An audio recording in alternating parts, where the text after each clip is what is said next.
Welcome to part 2 of the latest podcast from the Gold Chronicles with Jim Rickards and Alex Stanczyk, presented by Physical Gold Fund.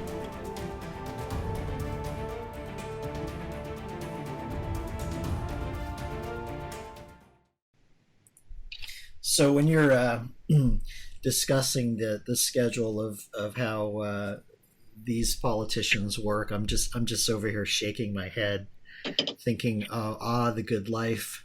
Hopefully someday we'll be able to rein that situation in. Yeah. Okay, so moving on to our next topic.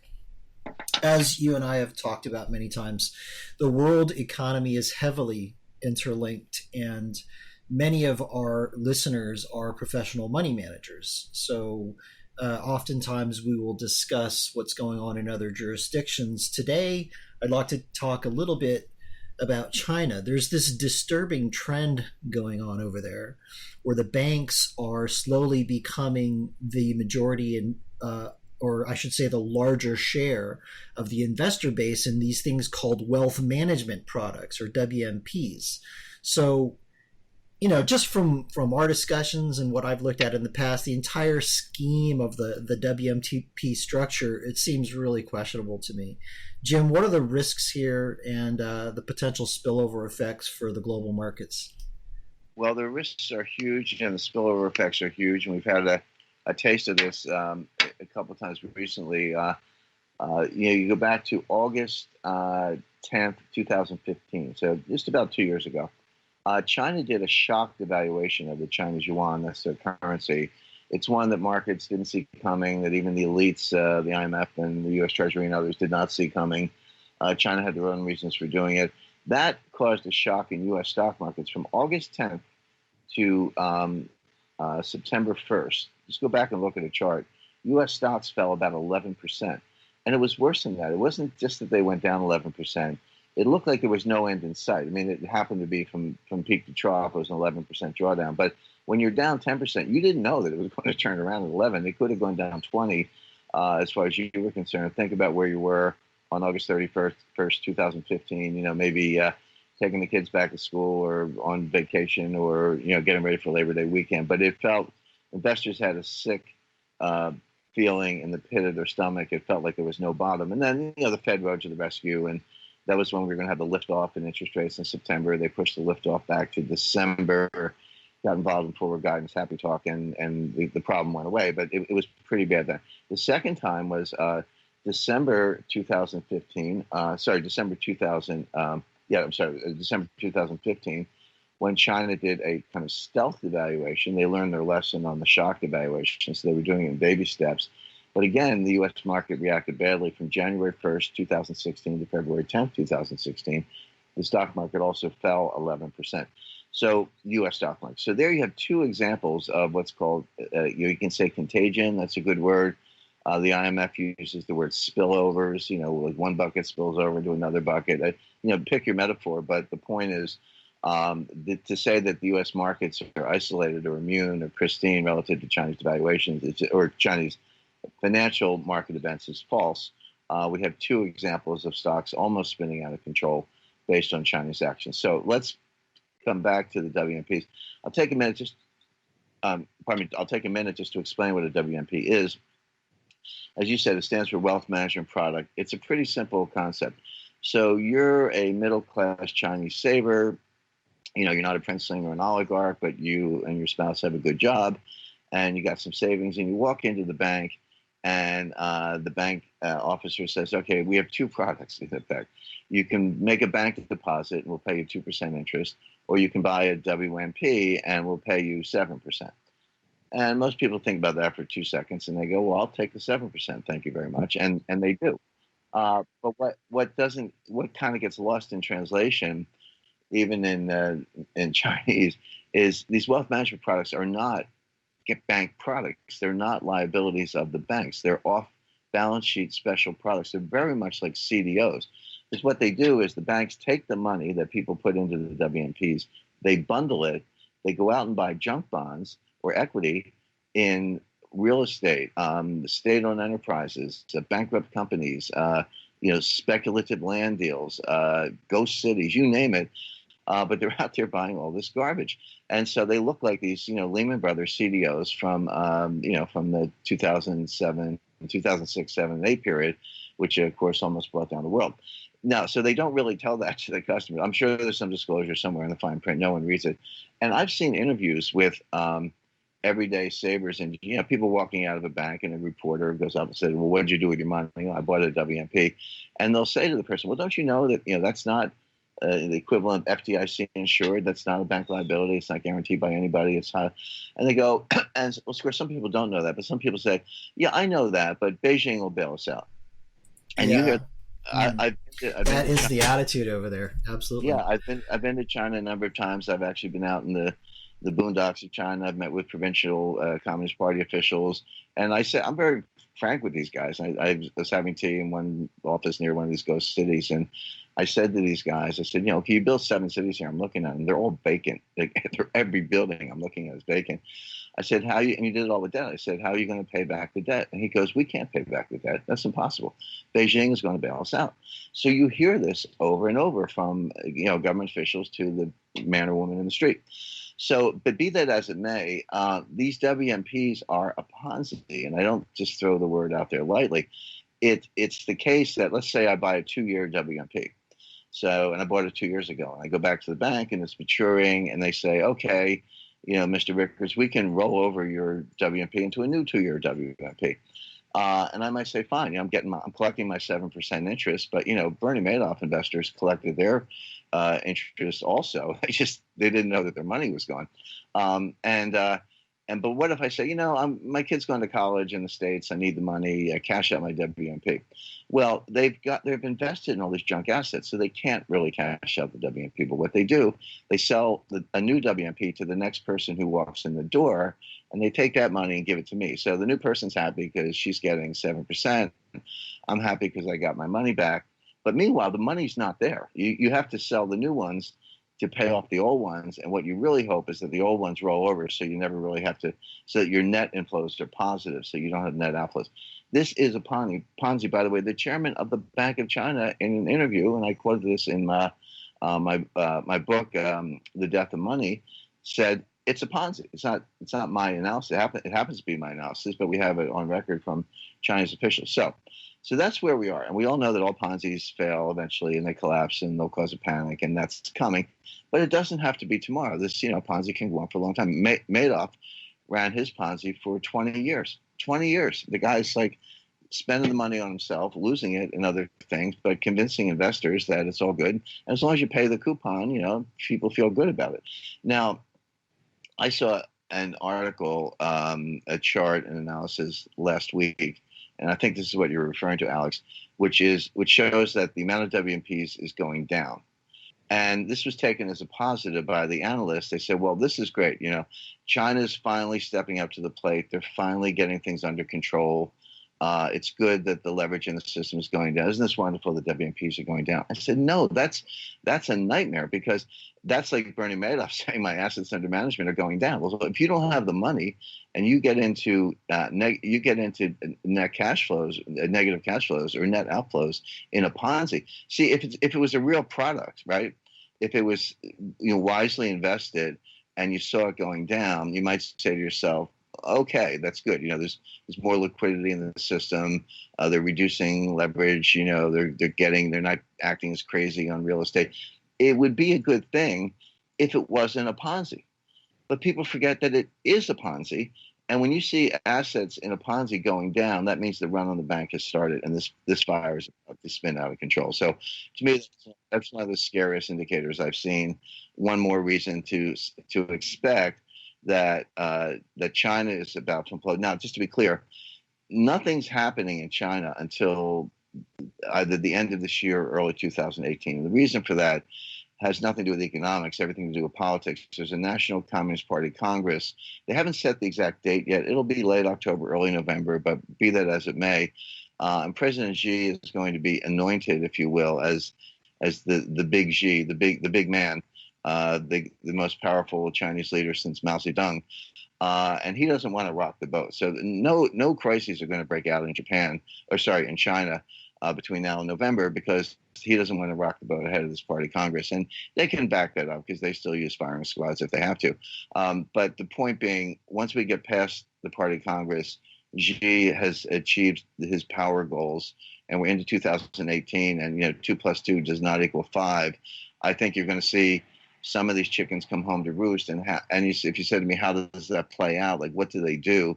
I would expect a devaluation of the currency, because devaluation of the currency, it basically it solves the capital outflow problem. You could reopen the capital account because people are not as anxious to get their money out. Once you steal their money, you can't steal it twice. So they say, well, I might as well sit here and not try to get my money out. But I would expect a maxi devaluation to boost exports, boost export-related jobs, cure the capital outflow issue.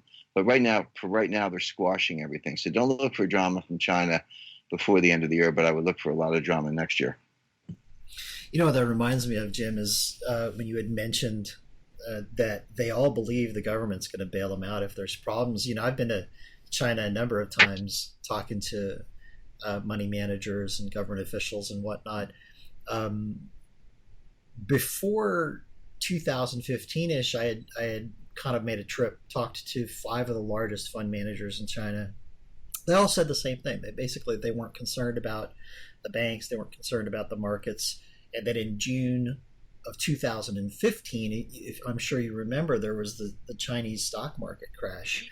Right. And what ended up happening, interestingly enough, is that the government basically froze everything. They told them all, you can no longer trade, you're not allowed to sell. They were even going so far as to making criminal investigations to fund managers that were selling positions during that time. And they locked down the liquidity. So you've mentioned something like that in terms of ICE 9 in your recent books.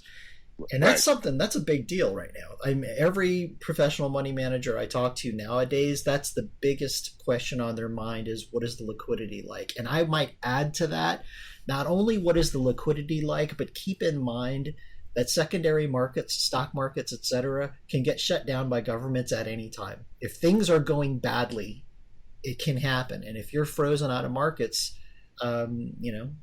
super careful.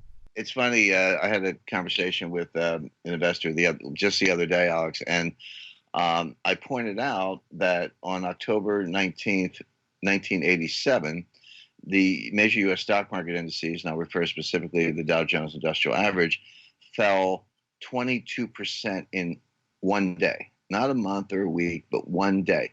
In today's Dow points, a 22% drop would be 4,000 Dow points, not 400, which would be a really bad day. The other day it was down, 275, and everybody was all spun up. 400 would be, dominate every headline. Imagine 4,000 Dow points. And the person I was talking to said, yeah, but they wouldn't let that happen. They've changed the rules. They've got circuit breakers, and they would close the exchange. I said, you're right. They would close the exchange. Now, you tell me, which makes you feel better, a 4,000-point drop or a closed exchange? Because at least with a 4,000-point drop, I can still trade. I mean, you can get out at a price. You might not like the price, but things are still transacting. But if you shut the market, that's ICE 9. And, of course, my thesis was that when you shut one market, the demand for liquidity moves to another market, probably money market funds, and then you got to shut that down. And then it moves to another venue, which would probably be, run on the bank, and then you got to shut the bank down, et cetera, and it spreads. So I wouldn't be so glib or sanguine about the fact that you can close the exchange, which you can, because then you got to say, well, what's your next move? And as far as the Chinese bailout is concerned, just briefly, the fact is Beijing will bail them out. But then you have to say, and this is what drives me crazy about Wall Street analysis, because they'll say, well, yeah, but Beijing will bail them out. I'm like, yeah, but what does that mean? Because it's going to cost $1 trillion to do this bailout we've been talking about. China has $3 trillion in reserves, approximately. About $1 trillion of that's illiquid. It's real money. I'm not saying it's fake wealth, but it's in the stock market. It's in hedge funds. It's in private equity. I mean, try getting your money back from Henry Kravis, right? He's not going to give it to you. So at least not until your 7 years are up or whatever. So take $1 trillion off the board because it's there. It's so liquid. There's another $1 trillion that has to be held in liquid form as a precautionary reserve to do this bailout. If you use that money, then you don't have the money you need to do the bailout. So that means there's really only 1 trillion of reserves in China that's not already spoken for, either in the form of illiquid assets or precautionary reserve. And when the reserves were going down in 2016 at a rate of $50 billion a month, you're broke in a year. So China is in a much more precarious situation than people realize, and you can't just throw the $3 trillion number around without thinking about how much of that is already spoken for, and the answer is $2 trillion. And that's why I expect the devaluation would be the answer, because that does solve the capital account problem. Sure. And if you're the Chinese government, why would you blow your dry powder on trying to prop everybody up and bail everybody out? I mean, as they've already proven, you could just shut it down and threaten people with criminal investigation if they try to trade. So I think that's right. It just goes to show. I mean, you and I have been banging the table on why you need to take a hard look at physical gold for a long time. But I think these are all the reasons that you have some of the smartest money managers in the world, like Ray Dalio, talking about it. So, all right. So moving on, our last topic, Jim. In our private discussions, you've mentioned something to me called the myth of August. For our listeners, Jim, can you elaborate on what that means? Sure. The myth of August, it started as kind of a fun thing with me, although it's not fun in the sense of the specific events that I used to illustrate it. But and the idea, of course, here we are, 2/3 of the way through August, so not too much time left, but plenty of time for fireworks. But the idea was, of course, August is a very popular vacation month. It's the last month before kids go back to school. It's a great time at the beach, it's set mountains, et cetera, et cetera. And, from Europe to North America to around the world, a lot of people take their vacations in August. So everyone's, at least my part of the world, they're in the Hamptons or the Jersey Shore or Cape Cod or wherever. Offices empty out, whole industries, publishing almost practically shut down, and nothing happens. It's just quiet, and we all come back to work on Labor Day, and we're rocking and rolling on Labor Day. And that's the myth. The reality is quite different. The myth persists, by the way. People still think that. But the reality, you look at the things that have happened in August, they're not just newsworthy. They're among the most momentous events in history and financial history. Most famously, tragically, of course, what Barbara Tuchman, great writer and historian, called the Guns of August, which was the outbreak of World War I. But even in more recent times, it was August 15th, 1971, when Richard Nixon ended the gold standard. It was August 7th, 1990, when Saddam Hussein invaded Kuwait, and George Bush, Bush 41, said this will not stand, and we sent troops to Saudi Arabia, airlifted them into the land of the two holy places, as the Muslims say, literally the next day, which, by the way, gave rise to Al-Qaeda. It was August 1998 that we had the double embassy bombings in Kenya and Tanzania. And Bill Clinton responded with cruise missiles. August 1998 was also the famous Russian default, which led straight to the meltdown, global financial crisis, and meltdown of long-term capital management. And of course, that landed in my lap because I was their general counsel and negotiated that bailout. August 1991 was the Salomon Brothers trading scandal, when Salomon, the largest bond dealer, U.S. bond dealer in the world, almost went bankrupt, which would have started, another financial crisis. Warren Buffett came in as a white knight, bailed him out, and the Treasury backed off from the threats against Salomon. So that crisis did not go further, but certainly had the potential to do so. August 1991 was also a Russian coup. Some crazy KGB guys kidnapped Mikhail Gorbachev. Remember that one? I think the coup was busted because they got drunk on vodka, so their situational awareness was not the best. But they did kidnap the general secretary of the Communist Party in an attempted coup. I don't have to belabor it. You get Hurricane Katrina 2005. So don't need to belabor it. But I'm very wary in August. Just a lot of very nasty things have happened. We're in the home stretch here, just about 10 days left. So hopefully it's quiet. But But given everything we mentioned at the beginning of the podcast, Alex, about North Korea, I'm not so sure it will be quiet. The U.S. goes ahead with this military exercise, which I expect, and Kim Jong-un responds with some kind of test, whether it's submarine-launched ballistic missile, nuclear device, or an ICBM aimed at Guam, which I also expect, then we're not going to make it out of August without an earthquake and a financial earthquake. Let's see what happens, but I wouldn't put my feet up quite yet. Yeah. And, I think that these are all just really good reminders that, revisiting the whole liquidity thing, so many people are so heavily invested in various different, what you and I call paper products that require some kind of counterparty to perform. The IMF in a recent paper basically said that gold is the only financial asset that you can buy that does not require a counterparty for it to retain its value, or for it to have value. Right. And I wasn't going to share this, but I'm going to mention that I had a conversation earlier this week with the head of a trading desk. It's got 15 guys under him. They're running a lot of money. It's one of the largest financial houses in the world. If I mention the name, everybody would immediately recognize it. I'm not going to say who this person was, but in a candid moment of discussion, he mentioned to me that these guys are pretty nervous about this kind of stuff. They listen to our podcast on a regular basis. They say they don't miss a one. So thanks, guys. We appreciate the support. But, he mentioned that if it were up to him, in regards to all the paper investments, in other words, the ones with the counterparty risk and the ones that rely on exchanges to trade, et cetera, if it were up to him, he'd sell it all right now. Yeah, first of all, thank you if you're listening. Thank you and your team for joining us. The one thing I would say, Alex, there's a name for a store of value that does not have counterparty risk.